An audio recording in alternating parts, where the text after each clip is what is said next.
Pozdrav dragi prijatelji, ispred nas je još jedna svjetiljka u nizu ovih klipova o lampama, svjetiljkama. Predstavljam jednu marku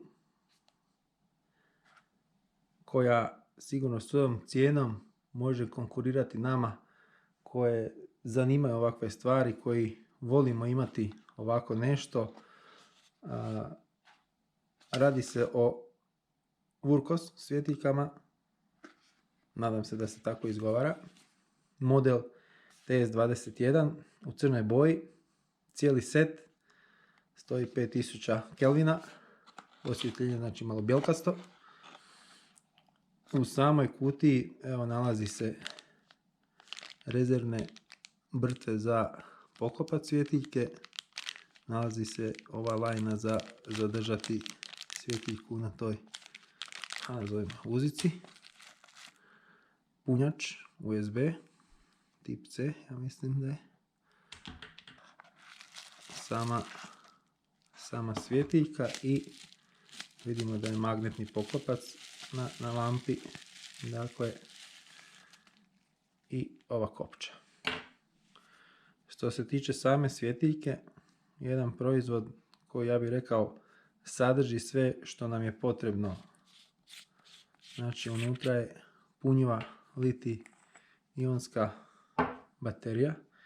Sad o samoj bateriji, koliko se ko razumije u baterije, ja sam možda jedan obični korisnik, ali znam da nakon onih 18650, ova 21700 je novi tip baterije litij-ionske, vidimo jače snage, 3,6 volta, a opet 5000 mAh u samoj ovoj bateriji.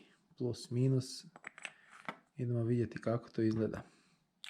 Što se tiče same svjetiljke, sasvim solidne kvalitete djeluje, znači sama završna obrada je jako dobra, baterija jako dobro leži u ruci. Kad pogledamo i ono meni, ja sam je uzimao po tome što mi je ovako nekih taman dimenzija, ja bih rekao, znači za ruku. Da li je to aloksirani aluminij ili što, ne bi previše ulazio u to.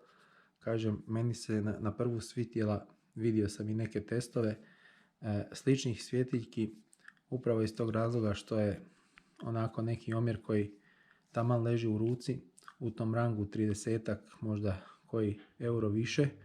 Onda s druge strane punjiva baterija koja dolazi uključena s njom, a da ne kažem i mogućnost spajanja. Kad pogledamo ovdje gdje je punjač, znači USB, jako dobro je to zabrtljeno s ovom gumom. Znači jedna ja bih rekao sasvim dobra solidna lampa. Moram priznati da sam ju ja već koristio, tako da sve ovo što pričam nakon, ja bih rekao, jedno tjedan dana intenzivnog korištenja. Ovo sasvim solidno brtvi, ja bih rekao, i kada to dobro zabrtvimo, nisam siguran, baš ću probati potopiti u vodu da vidim da li drži to. Što se tiče LED dioda, ovdje stoji, ajmo pogledati uputno, stoji da je 5000 Kelvina, znači ova bjelkasta svjetlost. A što se tiče nekih karakteristika, ja ne bi ulazio u to koliko je to snage. Ono možda što je najzanimljivije kod ovog proizvoda je da je to jedan, ja bih rekao, čip, odnosno user interface, kako ga oni nazivaju, Anduril 2, koji treba možda savladati. Meni je trebalo, obzirom da mi je ovo prva svjetiljka takvog tipa, neko vrijeme da se naučim kako zaključati svjetiljku. Znači 1, 2, 3, 4, sad smo je zaključali. Kad stisnete neće se uključiti, a opet dok držimo svijetli 1 lumen na neka slabija svjetlost koja je sasvim dovoljna po mraku za neke ovako osnovne potrebe.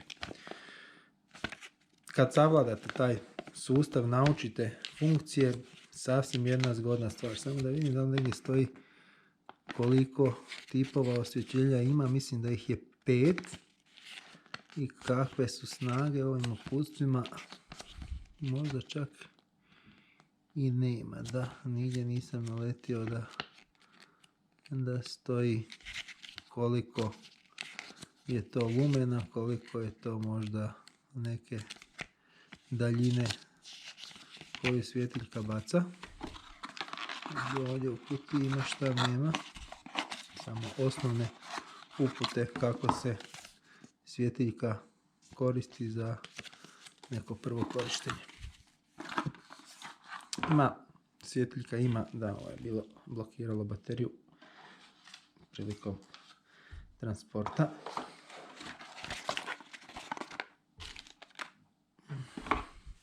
Zgodna stvar je ova kopča. Znači, omogućuje jednostavno da pričvrstite svjetiljku i s jedne i s druge strane. Obzirom da je sad zaključana, ne može se aktivirati, ali evo sad kad ju uključimo, možda samo ovako na stolu, koliko se može dočarati na stolu. Znači 5 modova rada. Ovo je sada najjači mod, ne znam koliko je to, 1000 lumena, slabiji i znači 5 modova, 2, 3, 4, 5 modova rada.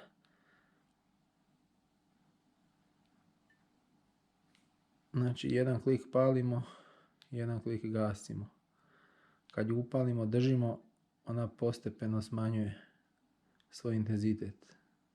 Ima funkciju i dimera koja se može uključiti, znači da to bude i na ovaj jednostavniji način, što je meni možda jedna jako zgodna stvar.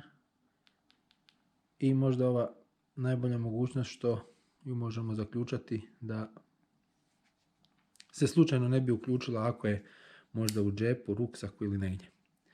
Isto tako moram priznati ovaj poklopac koji je magnetni, koristio sam baš u jednoj prigodi i jako dobro dođe.